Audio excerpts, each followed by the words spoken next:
బ్రెయిన్ని గన్లా వాడు, అప్పుడే నీ ఆలోచనలు బుల్లెట్లా దూసుకెళ్తాయి అని నమ్మే ఒక హీరో. తప్పు చేయమని మా నాన్న చెప్పలేదు, తప్పు చేయొద్దని మా అమ్మ చెప్పలేదు. నాకు తోచింది నేను చేసుకుంటూ వెళ్తే జనం దాన్నే తప్పంటున్నారు అని ఫీల్ అయ్యే ఒక విలన్.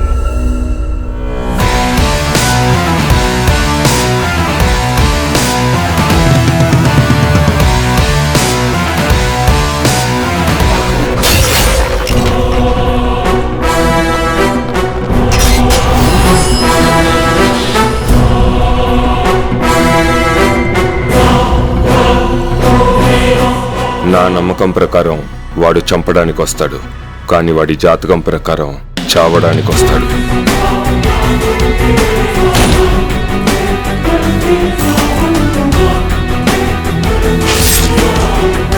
ఇద్దరు ఆడే ఆటలో ఎవడో ఒకడే గెలుస్తాడు. హీరో కాబట్టి గెలిచాడు అనుకోవద్దు, గెలిచాకే హీరో అవుతాడు.